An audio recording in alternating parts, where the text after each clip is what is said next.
if something happens to me, this money comes in tax-free to my family so that we can have a dynasty level trust that kind of becomes a family bank, which means we never have to use the banking system again. We can do everything within our own family, charge an interest rate to our heirs that's better than what the banks are charging, earn some interest on that, save them interest on that, and kind of have something that's more of a perpetual wealth machine versus I don't know. I don't love that every bank has the biggest building in every downtown.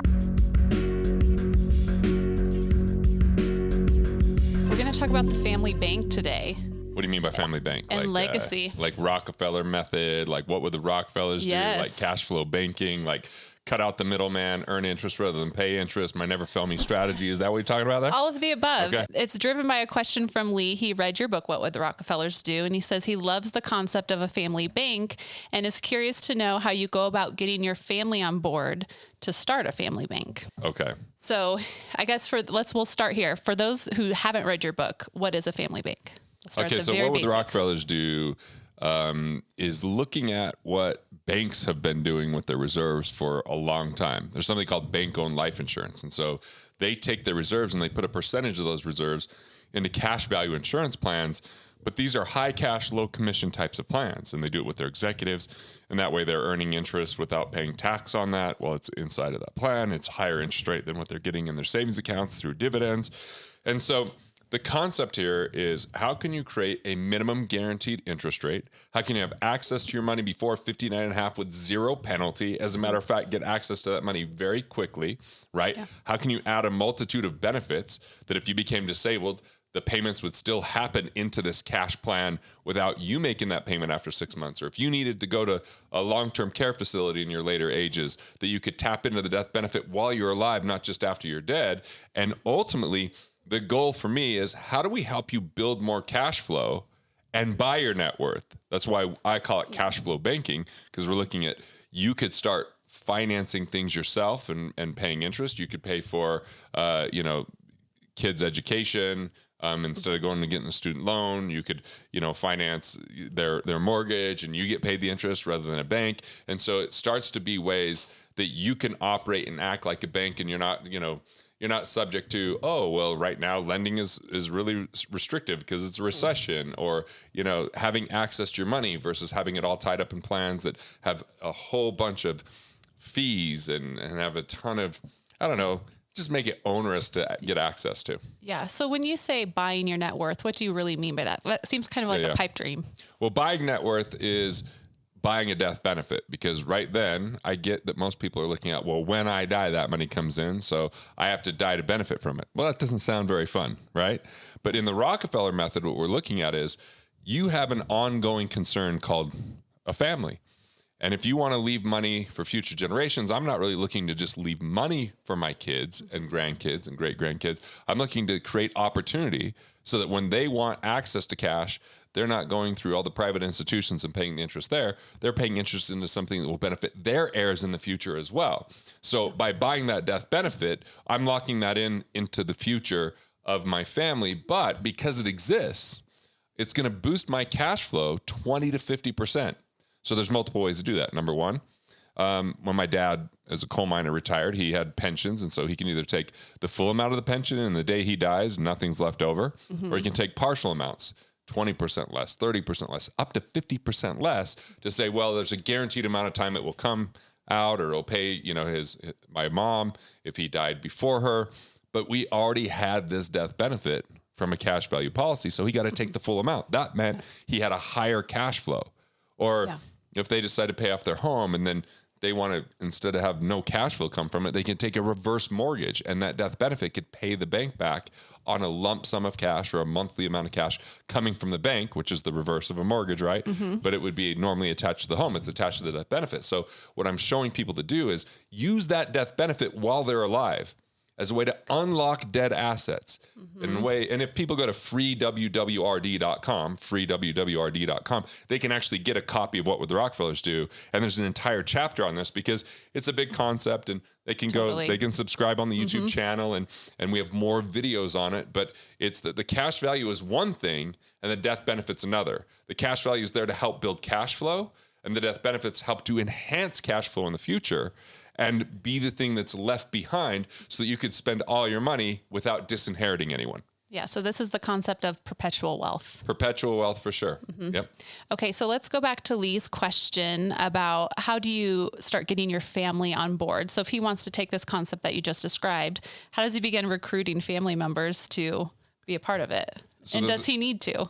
So this is crazy. 2 days ago, I'm walking the streets of Antigua, Guatemala, and someone I met, I don't know how many years ago, but definitely right when Killing Sacred Cows came out, before he's even published. His name's Pablo, and he's a chef, and he's just driving by on the streets of Antigua. He's like, Garrett, and he tells me that his parents were like, hey, we're reading this amazing book. It's called What Would the Rockefellers Do? Oh, and he never, and so obviously something like that, free WWRD, is you can actually have them take a look and take a peek. Sometimes I find with family, it's best for them to hear outside of the family that it's a good idea than inside of the family. Yeah. So that's super helpful, but it really starts with the individual. So you'd start, like I would start with me. I was 19 years old or 18 years old, and I just started putting away $50 a month. And I started paying $262 per month away, right?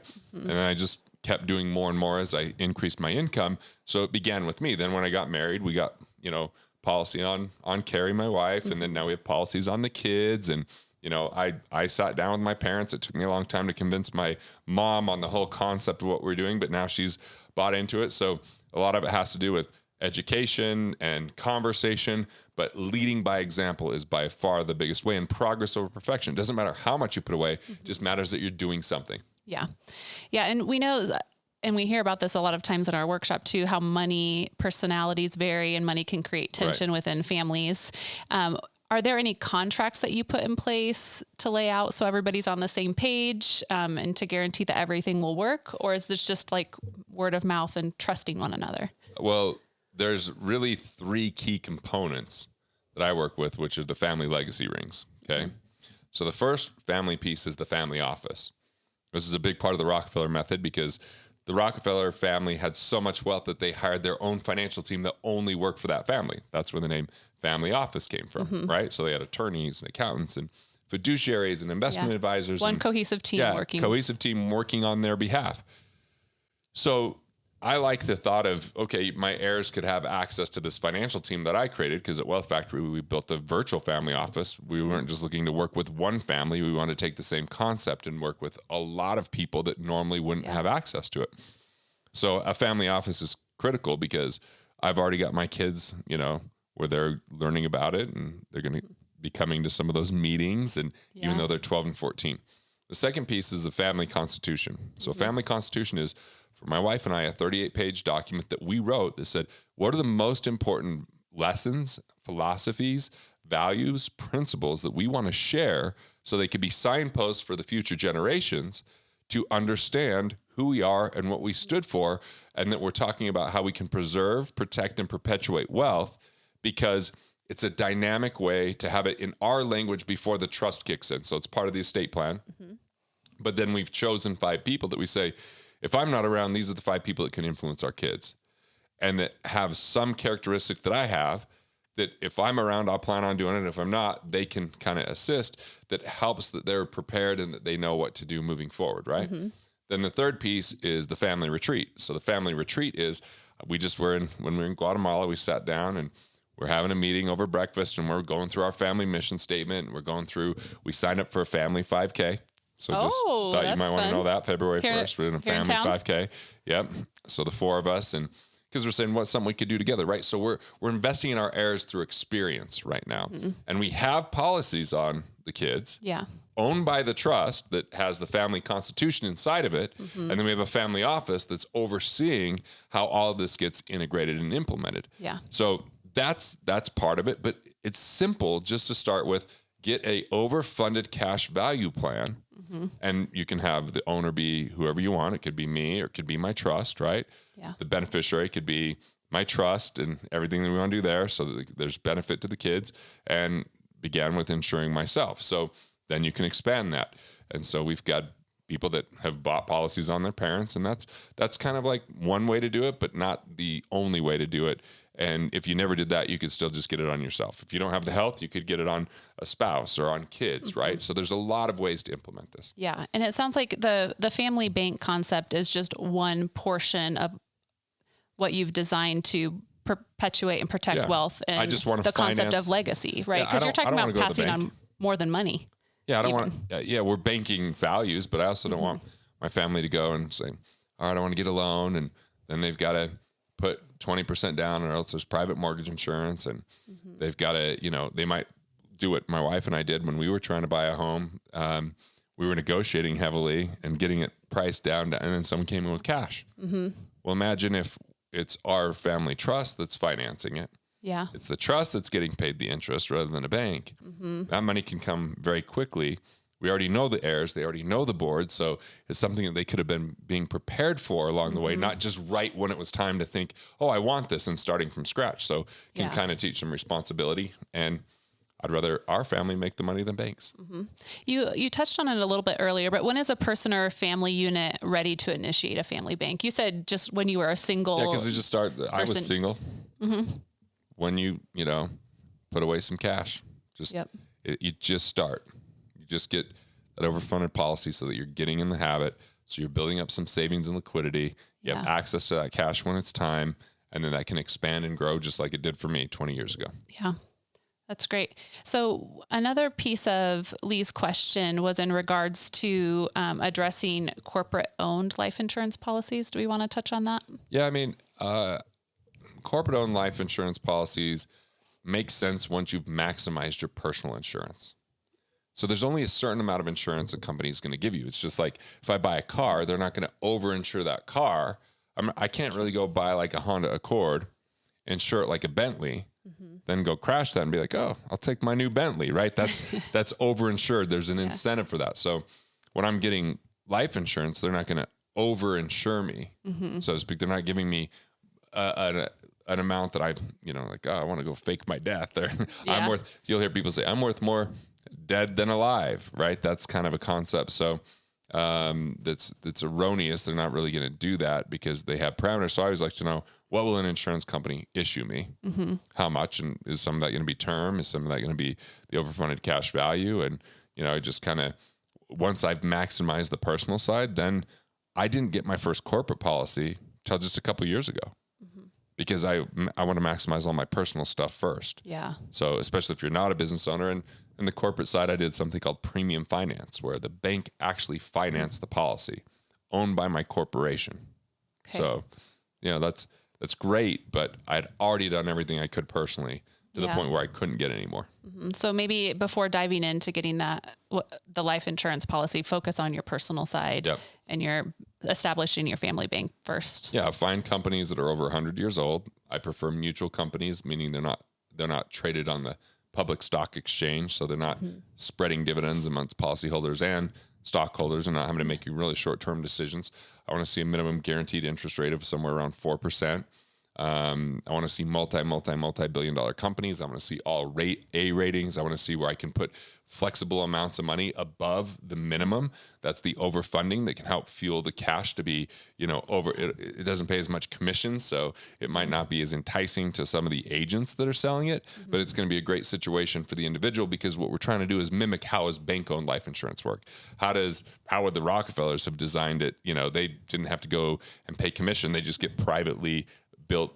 There's another thing called private placement life insurance, but usually you got to have $1 million a year that you're putting in for private placement. Yeah, that's a lot of cash. That means not a lot of people, right? Are going to be able to do that. So we're trying to mimic what's the closest thing we can do with something that's available to pretty much everybody, and it's just in the design. So I've given a little bit of the criteria. The overfunding is what's called PUA, paid up additions, that you're putting more cash in. It's available as soon as it's in there. You can borrow it, which means that they use your money as collateral and give you their money, and then you still earn interest, right? But you have to pay interest to get access to that cash. Or you could take a withdrawal. I usually borrow because I want to pay it back. Yeah. And if I don't pay that loan back, it just gets subtracted from the death benefit, and the rest comes back into the family bank, into the family estate plan. So have the family office. I look to be really efficient. Instead of overpaying tax, I'm putting money in my cash value. Instead of speculating in the market, I'm putting money into cash value. When there's, distress or opportunity, I can pull the money out of the cash and invest and then put it back in. I can finance things, if I just take a withdrawal, or I could borrow and I'm still earning versus what I'm paying. And I just, have a lot of options that way. And nobody's going to deny me the loan because it's my money that's set up as collateral. Yeah. Yeah. Just kind of looping back to something that you said earlier around like getting your family on board, and it started with you and then your wife and your kids and then eventually your parents. Have you ever worked with people who have tried to incorporate siblings, like having a brother and a sister be a part of the family bank concept, or do you normally keep it as your core family? Yeah. So far, I would say the majority of people, it's more on the core family side of things, but when you look at the Rockefeller family, there's over 150 people, I think it's maybe 200, that are benefiting from that trust. Yeah. So everybody getting insurance to replenish that trust. Like for me moving forward, I bought the policies on my kids. I'll buy policies on their grandkids. The trust will continue to do that moving forward, but I don't have my sisters included in this plan. It's a little bit complicated on that side. It's a little bit easier. And I'm not saying it can't be done. It's just they've done it for themselves. So they've gone out there and implemented with the same people I went to and implemented this in their own life. My mom and dad have as well, but it's all kind of individualized where moving forward, my kids and their kids, they'll all have this overriding trust. They can go build stuff on the side and on their own. It doesn't all have to come back here, but I'll have the overall structure for them where they won't need to go to the banking system. Okay. That's great. Well, Lee, we hope we answered your question as you start implementing the family bank concept and continuing to learn about it through the book. So I think we covered Lee's question for today. All right. So this has been my never fail me strategy called cash flow banking. Although, we could call it family bank. We could call it the Rockefeller method. It's a way for you to cut out the middleman, earn interest rather than pay it, have access to money before 59 and a half, have tax advantages along the way, and a multitude of benefits. It's not one individual thing. It's an overriding strategy. But at the heart of that strategy is overfunded cash value life insurance. I don't use index universal life. I don't use, variable universal life. I use standard overfunded whole life. So the question is velocity or cash flow banking still a great vehicle for revenue building and leveraging investments if it's a part of our investor DNA? What I like about it is I look at it as like my midterm cash strategy. My short-term cash strategy is just cash in a bank, just because, I could wire it out that day. I could stop putting money in that day, and there's almost no restriction, there's almost no return. Where cash value gives me a big boost, it gives me liability protection, tax protection, and a death benefit that I can utilize in the future to increase my cash flow, and I can use that cash along the way. So I love it as like a place to store cash when I don't know what else is viable or where I don't want to invest in anything else. But at the same time, I for years just left my cash value alone. But as we're seeing a massive amount of money enter the economy without value behind it. Now, when they say printing money, let me be really clear. They're not printing money. They just push a button and it shows up on a computer screen.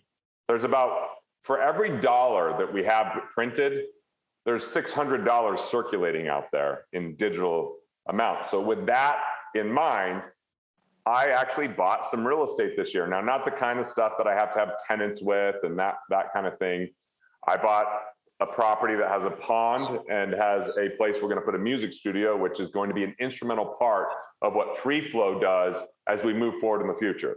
So when you look, GarrettGunderson.com is a Free Flow asset. It's Corey and I are business partners in Free Flow, and we've got this team, and we're looking at entertainment as the language of the masses. Entertainment is the gateway to transformation. And we know that comedy is one form, performance is another, and music is yet the other. So I had to take cash value and do something with it because it's starting to be devalued with money just being printed. I put some in crypto. I bought some real estate that's going to be very useful for where we're headed with Free Flow, and also for, I love it because we're trying to build the 100-acre woods in Utah, a place where we can play and create. And, I told Corey that I was Winnie the Pooh, but I started reading the book about Winnie the Pooh. I worry way too much. I'm definitely not Winnie the Pooh yet. And I called Corey Piglet, and he thought it was a short joke, but it wasn't. It was just like Winnie's best friend. And I, yeah. So this is kind of what I'm doing, my cash value that aligns with the vision, instead of just being like, oh, everyone should buy a business, or everyone should buy real estate, or everyone should buy crypto. I start thinking about like, well, what's happening to my cash? And it's nice that I have this cash and my cash value, because when I just sold my house, I put some of the money back into the cash value. I'm not in a rush to go use all of it, but I am thinking about that a lot more. And that is a brilliant holding tank for my cash. I really do think that. And it's also, if something happens to me, this money comes in tax-free to my family, so that we can have a dynasty level trust that kind of becomes a family bank, which means we never have to use the banking system again. We can do everything within our own family, charge an interest rate to our heirs that's better than what the banks are charging, earn some interest on that, save them interest on that, and kind of have something that's more of a perpetual wealth machine versus I don't know. I don't love that every bank has the biggest building in every downtown. Like, I'm considered fairly wealthy, but I don't have a room for my money. They always have rooms for their money. That's pretty amazing. And they don't have any product. They don't even give you toasters anymore. They do have suckers to let you know that you're a sucker when you're making your deposits. But other than that, so I like this philosophy of having cash value insurance, earning more than I'm earning in a savings account, still having access to that cash, having a death benefit that protects my family. So even though there's an evolution to not just letting that sit there forever. Like I have used it for crypto. I have used it for some real estate that benefits what I'm up to. When it comes to your family bank, do you create written agreements for family members to keep it official, or is it more of an honor system? That is a really great question, Randy. Randy, we've been working on this a little. I'm not going to say it's been a massive undertaking, but it's been conversations with underwriters and bankers to create a basic underwriting process that's not as stringent, but still has some degree of like process.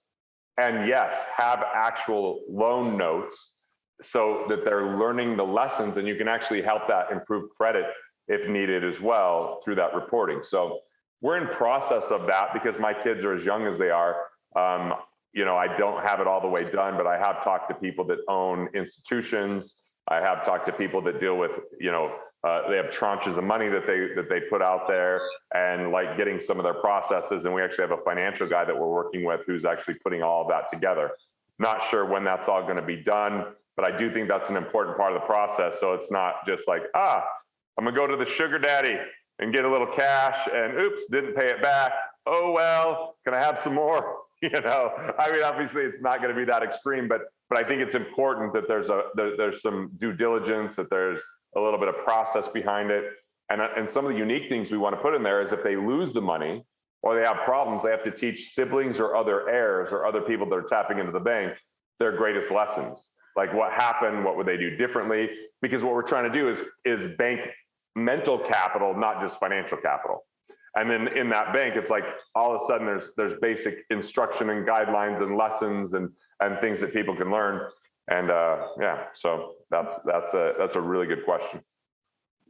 When it comes to those agreements, Garrett, do you put those up, or like, do you have meetings with your board or your family, like on a quarterly basis, where you review or where you plan to review some of the agreements that were established to make sure people are kind of on track and following what you put in place? Or what would you say to that? The plan is quarterly. The plan is quarterly meetings. I have not initiated that just because we haven't been utilizing it yet, but quarterly is kind of the frequency. And then now with all the great technology like Zoom that we're on here, when there is an application, because I'm not wanting to pay the board right now. I'm not wanting to send all this money out. So it's more like when it's time, then I'm selective with how I'm utilizing them and getting the basics. And a lot of it, my wife and I can take care of now. But in the future, if something happens to us, we just had this conversation while we were in Chicago last week, is like, how much do we really have to pay the board to make sure they're fully engaged? And, because, and also we looked at the board and said, is there anyone that doesn't fully have my back? So if something happens to me, would they place any seed of doubt in my heirs? And we actually fired the trust protector over the weekend because they had said things that we felt were not consistent with how we want our family brand run. So And that was not an easy one, but it was overdue because, they say, oh yeah, you use the term family constitution. It's not a constitution. I'm like, actually it is, because we invent things. And then if you're going to plant a seed of doubt, then it's a problem. So, yep. How do you go about selecting who's on your board, Garrett? Like, do you have, there are like 4 or 5 of those individuals, and do each of them have distinct characteristics and qualities that represent different values of the family, or how do you go about that selection process? Yeah, so the way that I do that is I say, if I'm not around, who represents each one of these main values the best that I would look up to, or that I would go to for advice? And so whether it's on sole purpose, whether it's financial management, whether it's fun and adventure, so I picked 5 people that I thought each one of them is probably better at this segment they represent than I am. And so they could really influence the kids that way if I'm not around. Some of that becomes less important as my kids get older. And it's more about, do they understand the family constitution and what we stand for from a values, principles, and contribution? Because it's going to be dynamic, because who knows what it's going to look like 20 years from now? I have no clue what artificial intelligence, if it's actually going to be intelligent one day or still stupid like it is today. I don't know, what kind of world we're going to be living in as far as really needing people to defend themselves against the perils of what the government's doing to overstep their bounds. That's really important that we're on the same page with that. So this is something that we actually have a workbook in the Win Then Play playbook, where we go through an exercise of how to select your board of directors. And then in selecting those, how to invite them in to be part of your board of directors. So, and then we the way I really invited them was, I had my family constitution, I sent it to them, they read it, they're like, it would be an honor, because now they're learning how to do this in their own family by being part of this with my family. And then right before COVID hit, we were trying to have a retreat with all of the board up at the cabin. I've seen 90+% of life insurance policies are just not designed properly. They underperform, and they end up costing you years of precious time and way too much commission rather than your own cash. Today is about how you design a policy to your advantage. What up? Hey. Just like, what up? Stop. What are you gonna say? What joke? What up, what joke do you have? I don't know. I just said, that's what came to my head, is say what up. We're very formal around here, as people can tell. Yep. Okay, Todd wrote in today, and his question, like you said in your intro, is actually a really fantastic question. I think a lot of people will be able to relate to who are in his similar situation. But before we dive into that, the financial word of the day today is fiduciary. Oh, Say nice. that 5 times fast. Yeah, fiduciary, fiduciary, fiduciary, fiduciary, fiduciary. There you go. You did much better than I thought. Yeah. Much better than I would if I did that. So a fiduciary, and I want you to add to this because you have a lot of thoughts on this, but essentially a fiduciary is a person or an organization that acts in the best interest of another party. Right. Okay. So how does that apply to the fiduciary responsibility, right? Yes. So what if the best thing for you didn't have to do with getting them commission? They should be acting as a fiduciary in your best interest. Mm-hmm. I saw this for the first time when I was 22 years old, and I saw a family office, which showed like this comprehensive financial team working on the behalf of a client, doing real due diligence and analyzing everything. And they were just paid to be part of that, not paid for the transactions. Yeah. But they also were looking to advance that client's interest. So there have been new rules that have come out with fiduciary responsibility for financial advisors. Mm-hmm.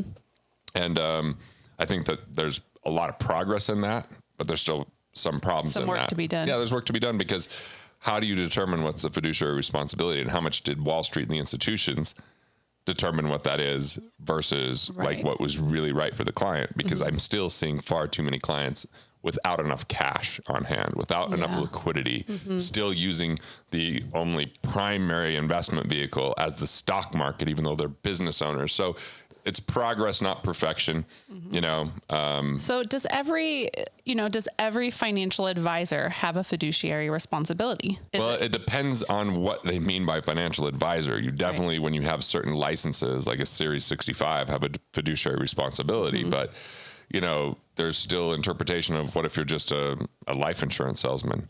So yes, there are now fiduciary things that are spilling over there, which is great, but it's still relatively new that they've upped the game here.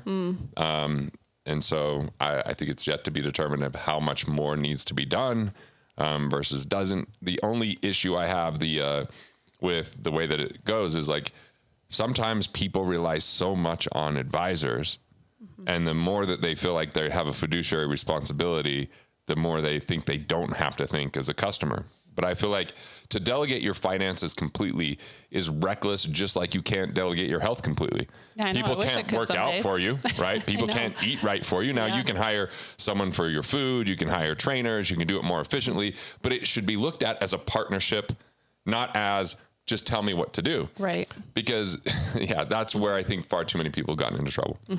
They put too much trust Mm-hmm. in another person. Yeah.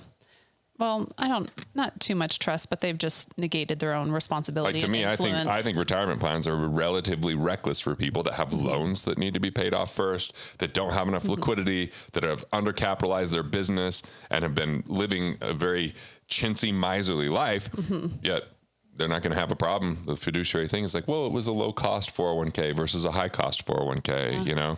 Yeah, so it's the person that you have in your life that's so it doesn't mean they're advising good you. strategists. Right. Yeah, I was going to say, if just- they're not looking at your personal situation and the whole picture of your life, you know. Yeah, it's a step in the right direction, but it's still limited within its scope. Like it's not what you see with the family office. I'll tell you that much. Yeah, very different from, I mean, I've never experienced a family office, but just from your stories, it sounds very different. Okay, so Todd's question. He said, I read your book, What Would Billionaires Do? And I loved it. I have begun putting pieces into place, beginning with whole life insurance. My dad was a State Farm insurance agent for about 19 years, and I have 8 policies, one of which is a UL, a universal life, which I plan to convert to whole life. During all this Corona craziness, I have cashed out my IRA and plan on doing so with my Roth and my wife's Roth as well. I went to deposit those funds into my whole life policies for cash value, which they then said the only way we could do so is if we pay forward the premium, which is not what they said previously, which would only add some to the cash value. However, I can add all of the funds to my universal life policy. So here's my question. Should I add the proceeds from my IRA and Roth to my universal life policy cash value and then convert it to whole life? I think that right now it sounds like a lot of limitations based upon the company, not based upon the product, if that makes sense. Okay. Like, because normally what you want to look at is a PUA, right, or paid up additions, which allows you to overfund, allows you to add more cash. But some, maybe because you didn't have it when you first got the policy, maybe their policy is they don't let you add it later. Other companies, you just have to maybe get a normal test that you'd get with blood and urine if you were starting a policy. Some let you have a lot of flexibility. You pay a minimum of $100 a year, but you could always add more. So I would really look for a company where you have flexibility with the paid up additions and that you could actually do something called a 1035. A 1035 allows you to roll your existing policy over if there's gains. So if you've got more gain than what you put in, if you cash it out, it would be taxable. But a 1035 allows you to roll that to another policy, whether that's a whole life. It doesn't matter if it was a universal life first or variable universal life or anything that had cash value. You can roll it to a whole life that could be overfunded. Yeah. And that would prevent any tax on that rollover. So 1035 would be one thing to consider. The other thing that you are going to have limitations on is known as the MEC limits, MEC, Modified Endowment Contract. Basically, when the universal life policies got created in the late 70s, early 80s, it was kind of like this place where people could just dump tons of cash in and not have to pay tax when there's really high interest rates. And so the government came in and said, hey, we've got to create some corridor here or some limits that you can't just put everything in there without tax consequence. It really needs to have a benefit that when you die, you're not a burden onto the government or something, right? Whatever they justify to give that death benefit. Well, so you have modified endowment contract limits that you want to only go up to those, not above, because then you can make it more of a tax deferred vehicle and minimize some of your tax advantages. So there's that factor. So 1035, paid up additions, the MEC limit. And then maybe you just have to move it over time, because I think it's important to have at least 3 months of your 6 months liquidity that I recommend inside of, cash in a safe, cash in a bank, and not all in your cash value, because cash value has provisions that, one, if you need the money tomorrow, you're not going to get the money tomorrow from your cash value. I think the fastest you're likely to get it would be 72 hours. And if you're not wiring back to the place where you're paying premiums or you're having them overnight checks, there's processing time Right. and there's paperwork involved. Sometimes if it's under like a certain amount of money, it's just a phone call and verification. When it's over that, it's a little bit of paperwork, and it just could take some time to go back and forth. When I was buying this very place that we're sitting in right now, Yeah. I was going to I was going basically to Burning Man, and on the way there, I'm closing on this property, and I have 9 days, and then that Monday's Labor Day, and then we had an issue with UPS. There was a storm on the East Coast, so it didn't come, and then when it did get here, there was a mechanical issue. They didn't move things off the plane, so it took me like 9 days to get my money because of holidays and because of issues in that. Unpredictable experiences, yeah. Less issues when it's just from a bank, but there's a provision inside of insurance policies that says they can take up to 6 months to give you your cash. 6 months. Yeah. Now every company I have a policy with, AUL, Mass Mutual, Guardian, Penn Mutual, like none of them have ever had that triggered. But the fact that it's in a contract, I think we need to prepare for it, because if there's some crazy chaos going on in the economy or whatever it is. So that's why I like to have a little bit of cash kind of somewhere else.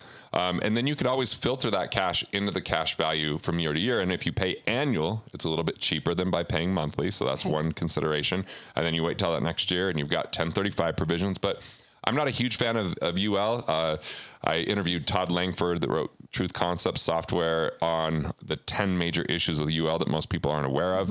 It's built on a term chassis. It's about 20% more expensive than term insurance. The cost of insurance can go up over time. There's a lot of factors in that. So I do have one universal life policy, but I'm using it specifically as a death benefit, not as cash value and death benefit, because they can change the cost of insurance over time. Yeah. Because I can lose certain guarantees if I didn't make one single payment. Like that's like the seductive, it's the stripper of insurance. Oh no, where are you going with this? You're not finding a long-term partner there. You know what I'm saying? I just want the plain, boring, old, I know it's going to work, a policy here. So I just wanted to see if I could make you laugh with that. And I definitely did. Yeah. So anyway, I would be really careful with using that and then converting it over. I would just like to set it up right from the beginning, look at a 1035. It depends. There are some really good cash value universal life policies that serve their purpose, but some have surrender charges. So it limits how long you have to, it limits how quickly you can move it, and you have to stay in it longer. So that's one of my major issues with that. And I just think it's the company. So I think there's quite a bit we've said here. And Billionaire's Method is, you really mentioned the book, What Would Billionaires Do, and really enjoyed it. It's got some great resources, but if you also go to cashflowbanking.com, they can analyze, they can look. They're not like beholden to one company. There's maybe 24 companies that I would feel comfortable having a policy with. And so they can represent those companies. They can look at what's best for your situation. Yeah. And, in this PUA overfunding type of situation. So that's who I use. I don't own the company. In disclosure, I create content for them all the time, and they're one of the licensees with my intellectual property. So there's definitely a relationship there, and I have influence over certification of the people. So but it's not like it's something I'm dealing with every day or every week for that matter, right? All right. I'm going to let you ask the question, Chief of Staff Stola. Okay, let's dive in. It comes in from Justin today. And he says, I'm wondering what insurance company that you recommend going through for whole term policies and what your relationship to Garda Insurance is. I've heard you say that there are a lot of insurance companies out there that offer security through a long history, maybe over 100 years. So what is there to worry about with younger companies? And are their planned death benefits still guaranteed if they go out of business? Younger companies are like really young kids. Like I took my 15-year-old to start working with him on driving. And when you just put someone behind a wheel for the first time, it's a scary thing. So that's one thing about the younger companies. There's a lot more to it. But let me address this really directly. First, there's a lot of criteria on choosing great companies. That first one is that they're at least 100 years old. I'd like to see that because I want to see what happens during good times and bad times, recessions and depressions. And, we've seen world wars during that time. So I think that's really important to see when interest rates are high, low, the market's up or down. How do they handle that? The minimum guaranteed interest rate I look for is 4% because, I want to make sure that if things don't go according to plan, which a lot of times they don't, there's something you can count on. But I also want companies that always have paid a dividend throughout their entire existence, because that means that they were able to pay even when everything else wasn't working out. And there's something in these types of policies called paid up additions, PUA. Paid up additions are where you're putting in extra cash above the base of the policy, and it fuels more cash value and can even increase your death benefit.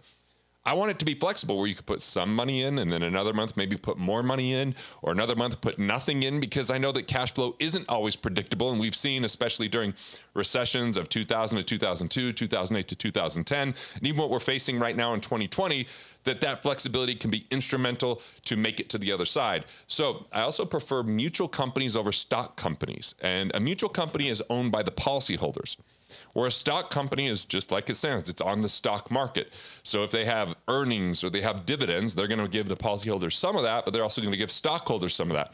And if you've watched any of my other videos, I'm not really big on stock market companies because there's something called shareholder value. And I feel like a lot of times shareholder value takes such a huge priority because it's a fiduciary responsibility, meaning that's what they have to look out for, that many times they're not thinking about employees or customers. And, we've seen a lot of just terrible things happen in the public market. So I prefer a mutual company as well. So hopefully you get enhanced or better dividends. So that's the very first part on like choosing a company as far as criteria. Yes. Now I could even list some of the companies. So one of the points that you said was a minimum guarantee of 4%. How does one determine that that's It's contractual. Okay. It's in the contract. Okay. But So- are there fees that they need to look for in those plans just like they do 401ks? And how do they determine in the end they're actually going to get the 4%? That's a really good question that unfortunately the insurance companies don't do a good job at answering. These policies are not unbundled. So it's hard to know exactly what the costs are. You just have to look at what the net return is when you look at the cash value. So you compare multiple companies and illustrations to kind of analyze that. And that's why it's important to have a certified cash flow banking specialist. So GUARD is a company that is mentioned in this question. So two gentlemen, Ryan O'Shea and Dale Clark. Dale Clark became a client of mine in 2005. Ryan and O'Shea and I went to high school together, and he eventually became a registered investment advisor. And my firm Wealth Factory, we had Dale as one of our financial architects for a number of years, and Ryan O'Shea as an accredited network member, registered investment advisor to help our clients analyze their investments. Well, they came together and said, what if we created an insurance company and got certified so that we could be an approved vendor, like an accredited network member? And so they built that over years. And so I create content for them and license content to them. So I actually have a profitable relationship there, even though I don't have any ownership in the company and don't tell them what to do. But at the same time, for them to get those referrals and for those, for me to create content for them has to meet the criteria of how the policy design is. And so it's been a great relationship that way. And so Garda can write with multiple companies. They're not beholden to one. Like I know some people that are with good companies like Northwestern Mutual, but a lot of times Northwestern Mutual doesn't like them writing business outside of that. And so they're putting too many people in just one type of policy. And Northwestern Mutual also doesn't like for people to borrow from their policies. They tend to have a little bit of penalty on the commissions for the agents. So even though I would love to see that policy, I think it's a good policy for people, I don't run into it quite as often. Other companies that are really good out there, like Guardian, I have a policy with. Mass Mutual is another company. I think they've hit the $1 trillion mark now. Penn Mutual, Mutual Trust, Lafayette Life, New York Life, One America, just to name a few. There's, like I said, probably a couple dozen. Those are all mutual companies. They've got good track records for dividends. They've got good guaranteed interest rate. They've got pretty good flexibility with the overfunding. So yeah, there's the answer to that. And unfortunately, they don't unbundle these and say, here's exactly what you're paying. You just have to look at what your net is. Like, what are you actually getting after expenses? Okay. So when someone's starting out, because I'm assuming there are a lot of people who this is a new concept for, do you have any tips on what they should look for when they're navigating that new contract? Well, I think that cashflowbanking.com is a phenomenal resource. I think on YouTube, we have so many videos. If you type in, my name and cash flow banking, that really goes through this. We've even built courses for this. Even in my book, budgetingsucks.com, I have whole chapters on cash flow banking and cool resources and even video courses that people could buy in addition to that to get more detail. But even What Would the Billionaires Do? Another book of mine goes into a ton of detail around this. Now, whether you want to invest and buy those books or whether you just want to navigate the YouTube channel, we've gone through a lot to help people really navigate have. this. Yeah. I have one other clarifying question. So you said you prefer mutual over stock companies. And we know if it's a stock company, it's connected to the stock market, Wall Street. But tell us, just clarify, what does it mean if it's mutual? Privately held. Okay. So it's not traded on the stock market. These still be really big companies, and they're owned by the policyholders. So when there's a distribution, it goes to whole life policyholders. Now, I don't use universal life policies for cash flow banking. A lot of people use index universal life, which is given a minimum guarantee and you get to participate in some upside in the stock market, but it has a variable cost ratio through what's called M&E. So mortality and expense can increase over time. And so I like to have that more stabilized and fixed with cash value and whole life, because you may want to utilize that more often and put it back in, and, when good opportunities come. And so designing it right is really important. So yeah, we've covered my relationship with Garda, and we've covered a lot of the different, companies that you could use out there. But creating a certified cash flow banking, policy comes from cashflowbanking.com. And, another question that was in there though is, are there guarantees to these? Yeah. And so when you put your money in the bank, there's the FDIC, right? So that you've got that guarantee or that background. Well, there's state guarantee associations. And we're filming this in Utah right now, where that state association has never been tapped into for $1 when it comes to life insurance policies. The FDIC has been tapped into to the tune of billions of dollars. So looking at the stability here versus the stability of most banks are lending money too frequently. I mean, they do fractionalized where they can lend $1 more than once and those types of things. Yeah. Okay. Let's see if we covered all of Justin's questions. Oh, are death benefits still guaranteed if they go out of business? So death benefits right now, it's happened most of the time. If a company's gone out of business, another one buys them. But then, yes, there are limitations to how guaranteed they are based upon the state association in which state you're in and how much they're willing to guarantee. But that does give you a little bit of a backdrop. And, once again, why it's important to have these multi-billion dollar companies that have seen different cycles, that have tons of cash reserves, and I feel can recruit the best talent because they've got the money. Yeah. I think it's a little bit harder on these startups, and we've seen how a lot of startups are kind of hit or miss. And this isn't really a sexy industry. This isn't like something overly exciting that a lot of new talent is getting into necessarily. So to see a startup try to enter this arena, I mean, it just seems a little bit too volatile. Yeah. So we know on your YouTube channel that there are a lot of people who are starting off their journey of building their financial literacy. So if someone's learning about these policies for the first time, when is a good time for them to get started? How much can they start putting into it if they don't have a lot of money? I started when I was 19 years old with $50 a month. Okay. So wasn't married, didn't have kids, just started somewhere.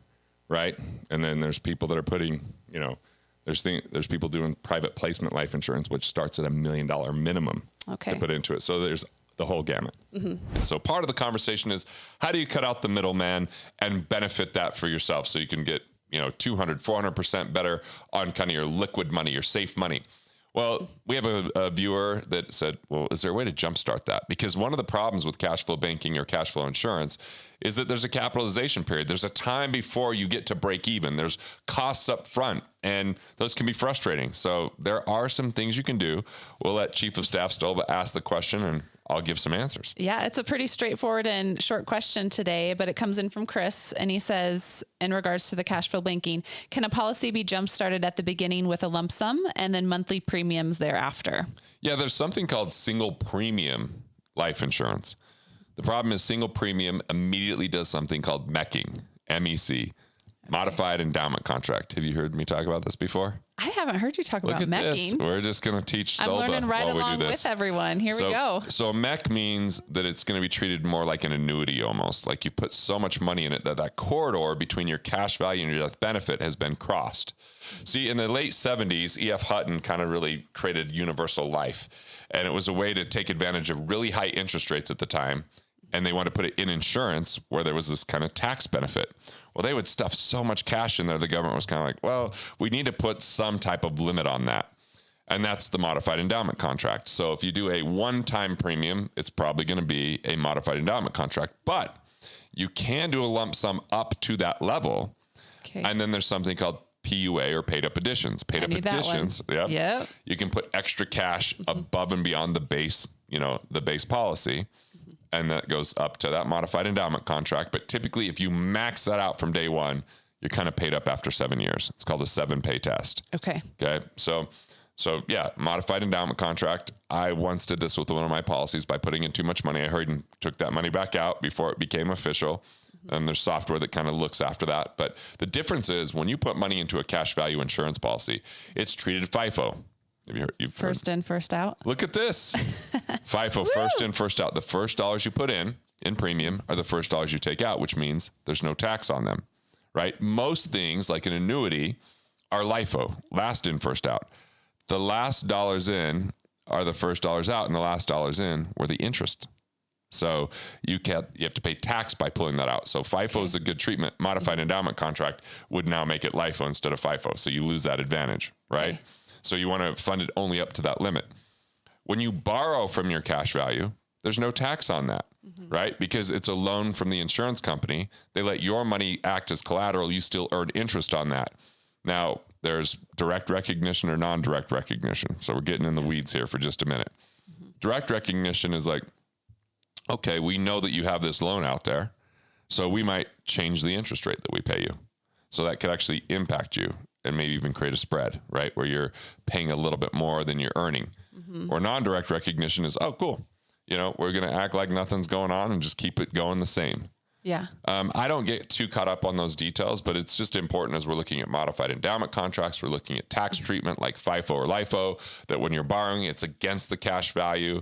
So they're not paying taxes on that. If you don't pay it back, it's subtracted from the death benefit, which is income tax free. So these are all just the basics of how a life insurance policy works. Yeah. I personally like to overfund them. I like to set up PUA and put more that goes towards that cash value that can push the death benefit up faster in the future, and it can allow me to access cash faster with less commission. So all of a sudden I get to the break-even point a lot sooner. I was talking to Justin, who's a Wealth Factory member yesterday, and I was doing a podcast with him. He's like read everything that I put out there and he's loving everything. But, he was saying that his brother, who's an attorney, was like, I don't like whole life. And it like shocked him because he just did. He goes, why wouldn't he like it? I'm like, well, I first learned that whole life was a hole that you throw your money into. Doesn't sound like something to like, is it? Absolutely not. Not referred to that way. So I was like, but then I started looking how most of the policies are designed and the companies that design them. Most of them take so long, 10 years. Some are as bad as 20 years to break even. Can you imagine? Like you're going to do better in a savings account for crying out loud. So we have to find the right types of companies, which I prefer mutual companies that are owned by the policyholders versus stock companies, which are owned by the stockholders. So when there's a distribution, it just goes to the policyholders, not to the stockholders and the policyholders. That's one thing I look for. That's a really good thing to know. Right. The next thing I'm looking for is what are their PUA provisions? Can I put a little bit in and put more in later, or is it fixed from the time that I start? That's another thing I'm going to consider. I'm looking at, multi-billion dollar companies or $1 trillion company like MassMutual that I have a policy with. So I'm looking at those factors. So I want to see really early cash value, but I want to see long-term healthy performance. And I'm looking at kind of the mix between that. So I've got policies with MassMutual, with Guardian, with One America, also known as AUL, Emeritus, which I don't love them, but I have policies with them and they're old, so I just keep them. So I've got various policies, and Penn Mutual is the last company. So there's a couple dozen companies that you could do this right, but a lot of people haven't done it right. They're looking at policies from the 1950s that the death benefit didn't go up over time. So I think it's important to realize that whole life has a guaranteed premium that they can never ask for more, a guaranteed cash value that once it's there, it's yours, a guaranteed minimum interest rate that you're earning, right, and a guaranteed death benefit. There's people that have gravitated towards other policies like universal life policies or, other hybrid policies like indexed universal life being probably the most popular today, that they can change the cost of insurance. And that cost of insurance can start eating away at your cash value, or not a non-payment can negate your guarantees. So it's important to kind of see what you really have. A lot of them work the same way as far as the loan provisions, and a lot of them work the same way as far as modified endowment contracts or lump sums that you could put up front to accelerate what's going on. But hopefully this gives people a little bit bigger idea of what's happening here without confusing them. Did it all make sense to you is the question, Stolba? Well, I'm going to have to rewatch this video myself. I feel like that if someone's just starting out, I think there's a lot of terminology that you brought to the table that just even having an awareness about, they'll be able to go investigate more deeply before they have the conversations, be able to look at the contract with a little more insight and know that they're getting into something that is a good fit for them. But it's just, don't be discouraged if this feels new and feels overwhelming. Like, rewatch the videos, listen to it multiple times. But just, I think people building up the vocabulary around financial literacy is really important. So they know what kinds of questions that they can ask when they go and they're researching these policies or trying to find the companies that they want to work with. As you were talking, one question that came to mind was when someone's looking for a company, you have A-rated companies and B-rated companies. What's really the difference in the nuance between an A rating and a B rating? Look, I'd be heavily concerned with B ratings. It's usually the kind of companies I see there are more like term shops. They're really just trying to sell the cheapest policies possible. And you look at their finances, like anything less than the A ratings, which there's multiple A ratings. You got AM Best, Standard & Poor's, Moody's, right? You've got like 4 main rating companies when it's in the insurance industry, and you might have A++ or A-, or, there's different ratings for each one.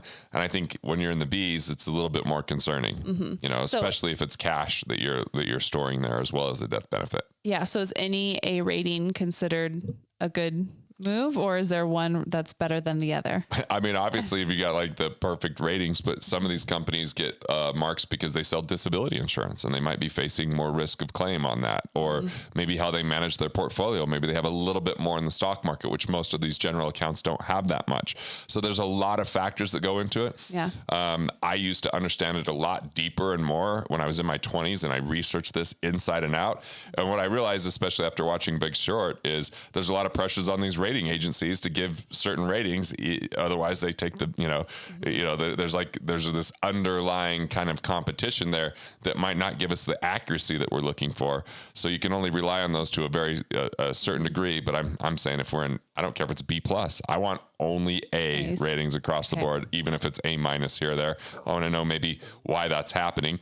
And I want to warn people against only looking at how illustrations perform, because I just see, policies that they show an interest rate that's fairly high as if it's going to be that every single year, and it's not. So they go, oh, I could have millions of dollars in this. That's what I was shown when I was 18 with the VUL. It's a variable universal life that's got separate accounts that are like mutual funds. And they showed me 18%, which is totally illegal. But the 90s was awesome. So there's like, oh, this could keep going forever. Then 12% is the top that they can show you, which is still a pipe dream because it's not the 90s anymore. And we haven't seen those kind of returns in the market.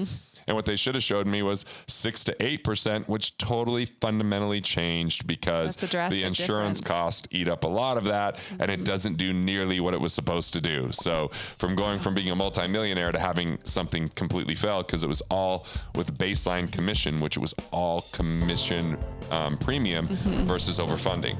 And I know that, some of these insurance agents don't want to overfund because they just want to get paid as much as they can. But I'd rather see them do what's right and get paid a little bit less and just help more people. Right.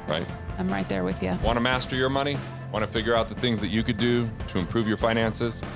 Click here and check out more videos like this on Money Matters.